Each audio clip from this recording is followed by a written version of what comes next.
Welcome to the Hunger Action Heroes podcast. Hunger Action Heroes is a production of the Food Bank of the Golden Crescent. The Food Bank of the Golden Crescent was established in 1986 as the Community Food Bank in Victoria, Texas. Our mission is helping heal the hurt of hunger in our 11-county service area: Calhoun, Colorado, DeWitt, Goliad, Gonzales, Jackson, Lavaca, Matagorda, Refugio, Victoria, and Wharton. We passionately advocate for a hunger-free Texas. Your host, Chris Doelle, will bring you a message from our sponsor and get right into the episode. Stick around. The Hunger Action Heroes podcast by the Food Bank of the Golden Crescent is made possible by the generous support of the HEB Hunger Relief Program. HEB Hunger Relief works year-round to fight hunger in Texas and Mexico. Hunger relief has been a key focus for HEB since the first store opened back in 1905. For more than a century now, HEB's commitment and involvement in the communities it serves has been an important part of the way the company does business. Since the inception of the Hunger Relief Program, HEB has donated over 1 billion pounds of food to help nourish neighbors in communities throughout Texas and Mexico. Thank you to the HEB Hunger Relief Program. All right, everybody join me in welcoming Danny Flores, the Senior Manager of the Hunger Relief Program for HEB, to the program. Danny, how are you? Doing well, Chris. Thank you for having me. Oh, you bet, you bet. And you know, everybody in Texas knows HEB, and a few lucky people outside of Texas know y'all, but but y'all are the largest food retailer in the state, right? Yeah, I don't know if there's actual documentation out there that says that. I know we have a couple other competitors out there, but hey, Texas is our home, so we like to say we're the biggest. Yeah, well, everybody I know loves HEB. Yeah, but hey, we can all fit in this great state of ours. Definitely. So, tell me about the Hunger Relief Program, because when the average citizen thinks of HEB, they just think of great food. They don't realize how much you do on the giving side. Yeah, so HEB has been giving back to our community since we've opened our doors back in 1905, right? It's been a great foundation that has been built within HEB to give back to our communities in the areas that we're allowed to operate in. We give back in the way of donating product from our stores, from our warehouses. We're able to donate financially to food banks like Food Bank there in Victoria with Robin and the team. And when they're doing their capital campaigns to do expansions on their buildings. But also, we also support in programmatic programs for the food banks where if they're having something done for the kids, on a weekend, a run, something that's going to be active for the whole family, nutritional classes, things of that nature. Excellent. And what I saw on the website, it said you serve 16 food banks across Texas, and your department handles all of that. Yeah, we donate. It's actually, I can actually say we donate to all the food banks here in Texas now. Charles and the foundation was so, it was great to be able to donate the $20 million across the state of Texas to every food bank to include. So we can say we donate to all food banks, but, we do. And again, we have such a great relationship with every food bank in the state of Texas. I'm happy to say that they all have my number, that we're able to have a conversation, text, phone, doesn't matter what time something's happening, from boil bans to, just, hey, there's just a really deep need in the community. And we think that the attention needs to be given. And we want to see if you can help. So that we have a great relationship with all the food banks here in the state of Texas, and Ian mentioned across the nation as well. Excellent. And Obviously, the Food Bank of the Golden Crescent here in Victoria is the one who put on this podcast. So, if you Yes. could talk about that organization and the relationship you have with Robin and her team. Oh my God, Robin is so great. She's Yeah. Robin and Francis, they have been there for the community. God, man, I can't even go back on the number of years that we've been a partner with them. As soon as we even opened up our stores, our first stores there in Victoria, it was a given. One of the things is that when we're going into an area, we're automatically looking at who can we help in this community, as far as the food bank is concerned. And then, of course, they have the pantries. So without, the Golden Crescent being a provider for those, there's a lot of families that would go without. Mhm. And, the team exemplifies the meaning of true giving there, because for one, they have the heart. And that's what HEB really, wants to look at, because again, to have somebody walk into those doors and to have a Robin or a Francis or anybody on their team to open up their doors to a family who just needs a hand up, Mhm. and try to get them to the next level and see what they can do. That is the best thing that the Golden Crescent Food Bank has done for the community. And again, it's all about relationships. And of course, they got you on their side, and you're able to kind of share the good works. And it's a struggle, man. It honestly is. And, Robin's job every day to go in and fight for families to be able to continue to put food on their tables. Mhm. It's that's why I give them all the love, man, all that I possibly can, because I see what they do every day, and we're able to go in and visit agencies, and just hear a thank you here and there. That's all they need, and again, they just do it because it's their community. They've grown up there, and they love giving back. So it's a blessing for HEB to be a partner with Robin and her team. Right on, right on. And give me some background on you. How long have you had this position?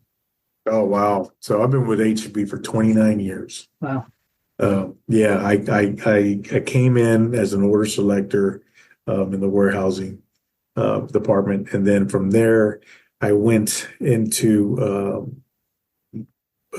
fleet maintenance, where I was a trailer mechanic, a Wow. refrigeration mechanic, a tractor mechanic, and a driver.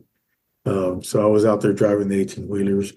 And, during those times, I was young, put college off, because I was raising a family. So I know I felt it. I felt the pinch, and having to be in that WIC line. And Mhm. I know I'm probably going out and probably saying a little bit much about my personal stuff, but I seen it, Yeah.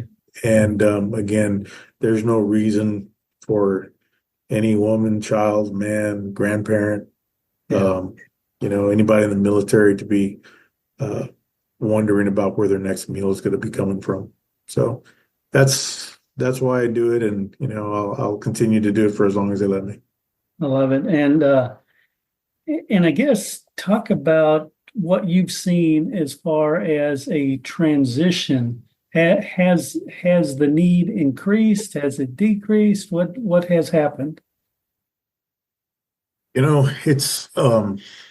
It's all over it's there. It goes up and it goes down. Mhm. I think we've been dealing with food insecurity here in the state of Texas and all across the nation for such a long time. And again, it's just something that we have to be very open still, in my opinion, to be able to continue to try to get to the next level. As far as, I'm not here to judge anybody. Again, a lot of this is done on good faith. But, COVID played a really hard part in it for some.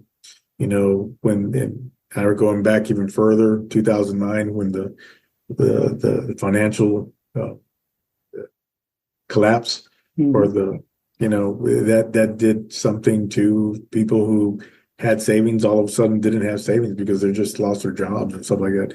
And it's really, it just depends on what the happens in the now. It could be a death in the family. Right. It could be a bad relationship that somebody's going through and they have to get out, or it's just, you just don't know. And again, I think without the food banks and agencies and other relief programs being there to be able to say, hey, we can help you out. That's the answer. But yeah, it's been up and down. But I think COVID really it made it even a little bit harder. And then when you add in a hurricane here or tornado here and there, for somebody's, you're going one day, the next day, we've been in situations where we've had people come up to us and said, I've lost everything. Yeah. And God, man, in those situations, it's very hard to say what's next. But it's part of the job, and I'm glad to be able to say that we're taking an action to be able to kind of still do what we're doing to be able to help those food banks and those agencies still continue to give support to those folks. So. Love it. And you mentioned a hurricane barrel, mentioned tornadoes. Y'all do so much more than just delivering food to food banks. Talk about when situations like that arise, how HEB mobilizes.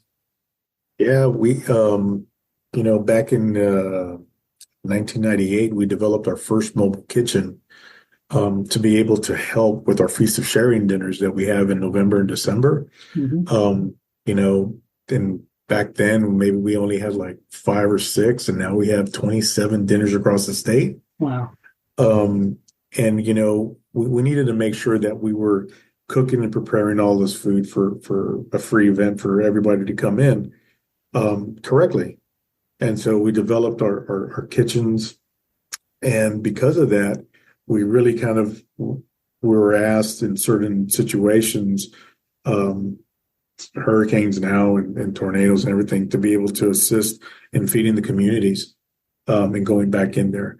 So we've developed a really good program internally to be able to, one, track a hurricane, where it's going, to make adjustments and making sure that our partners are safe, our communities are safe. But if something does happen, how can we get back in there and really the need to get a store back open for folks to shop is plays a crucial part. But still, with so many out of power, we go back in with water, ice, and there's a lot of pod sites throughout a city that shelters are opening up. And if we can, we're able to kind of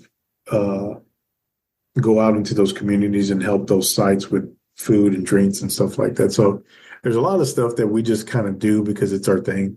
I think Lisa Helfman from the Houston region said, we don't want to run the state of Texas. We just want to be your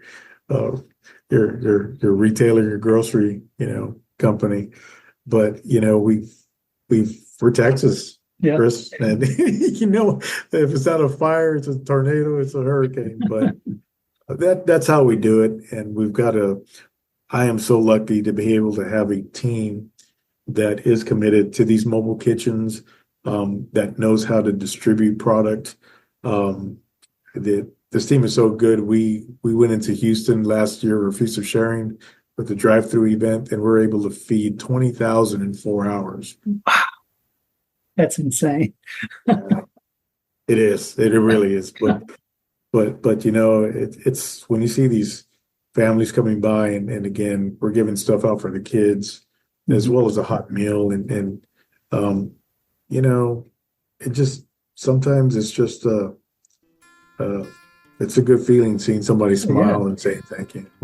So, Yeah, well, I mean, what a gig. I mean, you go to bed at night, and when your head hits the pillow, you know you've done some good things for the day. yeah, I hear you. I just keep on thinking. I was like, what, we live in a what if world, Yeah, here. It's like, but how can we make it better for somebody, to your point? And again, it's just about paying it forward.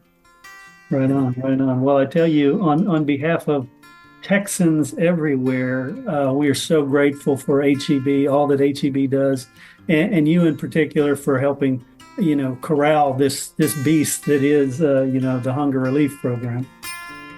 We appreciate that. We really do.